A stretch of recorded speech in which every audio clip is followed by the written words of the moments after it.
So you get given a bigger opportunity. Maybe it's a new project, a new role, maybe a new board seat, something that you should be really excited about. But instead of excitement, you just feel pressure, that hollow feeling in your stomach, because now there's more expectation on you and a bigger chance to be exposed. And most people try to fix that feeling. And that's actually part of the problem. Trying to fix it keeps it alive, because imposter syndrome isn't what you think it is. And once you see what it actually is, you can stop trying to get rid of it and you can start using it to your advantage. Most people think that imposter syndrome means that you're not good enough, but it doesn't. If you genuinely weren't ready, you wouldn't feel like an imposter, you'd just feel completely out of your depth. And you wouldn't have gone for the opportunity or accepted the opportunity in the first place. Imposter syndrome shows up when you are capable, but something just doesn't feel quite right underneath that capability.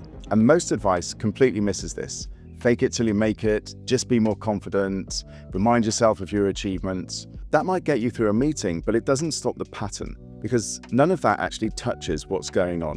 And I can speak to this with some confidence because I've seen it from pretty much every angle. So I spent 22 years at KPMG, one of the world's largest professional services firms, where I was a partner and I was the head of people for a very large part of the firm. And I had versions of this conversation every week.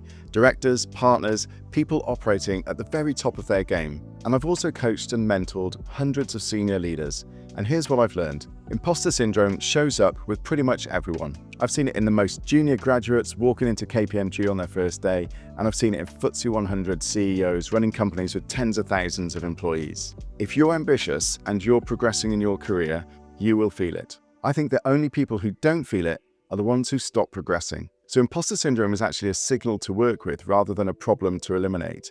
And once you stop fighting it, the whole thing changes. So here's what I'm going to walk you through. 3 ways to change how you think about imposter syndrome from the ground up. The first one changes how you see your identity. The second one takes the pressure off in the moment. And the third one explains why this gets easier the more you do it. And by the end, you'll have a complete way of thinking about imposter syndrome that means you're never going to have to fight it again. So this first way is all about who are you becoming? And this is a big one because almost all imposter syndrome comes from being anchored to the wrong identity. Most people define themselves by what they currently do. Maybe it's your job title, your level, the work that's on your desk this week. And that works fine until something changes. So when you get the bigger role or the harder project or the seat on an executive committee, because in that moment, your current what gets stretched and your sense of who you are gets stretched with it too. And imposter syndrome rushes in to fill that gap. The fix is to stop defining yourself by who you currently are and start defining yourself by who you're becoming.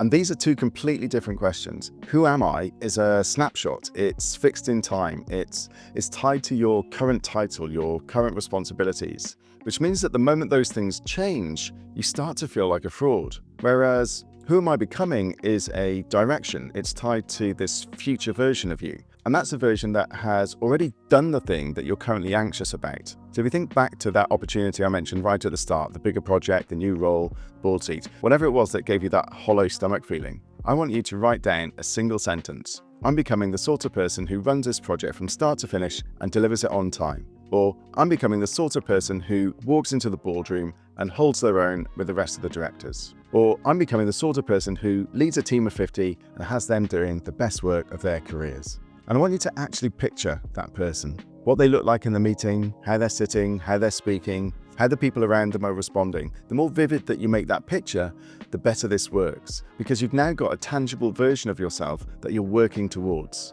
And here's the bit that changes everything. These identities do have finish lines. You can absolutely tick them off. They just sit in the future and you're working your way towards them. So every time that you feel that hollow feeling in your stomach, it's a reminder that you're on the way there. It's a signal that you're on the right track. It's that feeling of getting closer to the version of you who has already done it. So the discomfort actually becomes evidence that you're progressing. And you can only actually feel it when you're moving towards something bigger.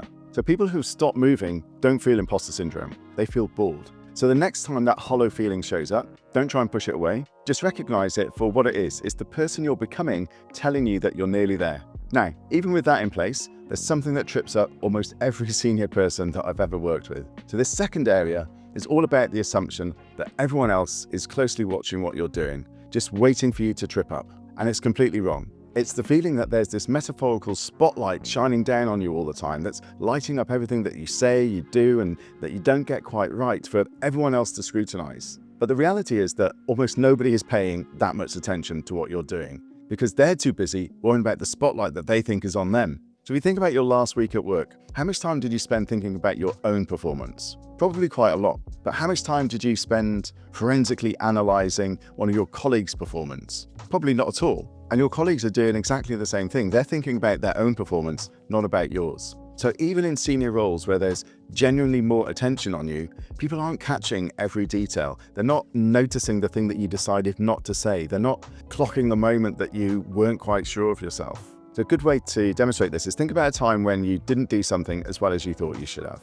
And then ask yourself, how many people actually said something? For most of us, the answer is 0. And that's because they genuinely didn't notice. So once you really get this, it's quite freeing because the connection that it has to the first way is huge. You're stepping into something new as the person that you're becoming. And the audience you've been performing for, the very one watching every move and waiting to catch you out, it just isn't there. So you can stop performing and just start working, which is useful because it gives you the space to do the thing that then compounds your confidence. And the more you do it, the easier it gets. Which brings me to the third way. So this third way is about confidence itself and what it actually is, because most people get this completely backwards. Most people think that confidence is the absence of discomfort, but that's wrong. Confidence literally means with trust. So here, this is about trust in yourself to handle things well. And you only actually earn that trust by doing things you haven't done before, which is, by definition, uncomfortable. So the most confident people are the ones who built up a track record of going into those uncomfortable situations and coming out the other side intact. I call this confident discomfort. And it's what happens when the discomfort of doing something new meets the now growing trust that you're probably going to be able to figure it out and do it okay. So you're both uncomfortable and confident at the same time. They work together. The trap that most people fall into is reading the discomfort as a warning sign, as evidence that they shouldn't be doing this, whereas actually it's evidence that they should. The discomfort is the price of admission for becoming someone who can actually do the thing. And here's the bit that ties it all together.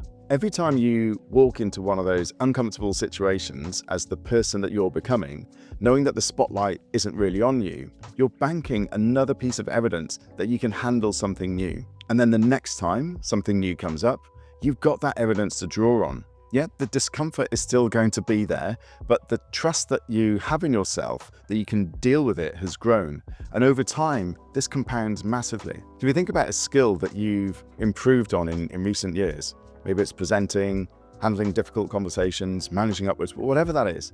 When you started, you were probably quite uncomfortable with it. But now that you're not, nothing about you has fundamentally changed. You just kept showing up to the discomfort, and then the trust in yourself grew. So the next time you get that feeling like you're a bit of an imposter, try reframing it as confident discomfort.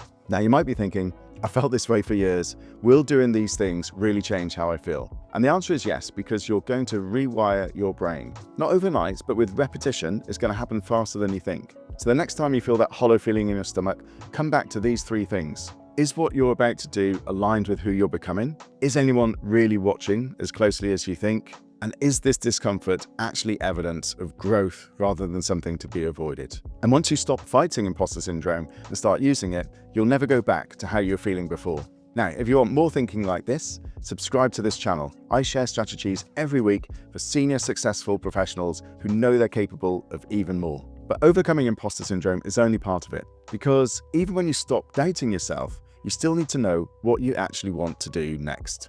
And for most people, that's a harder question. So watch this video next where I show you the exact method I use with clients to find work that actually fits who you are.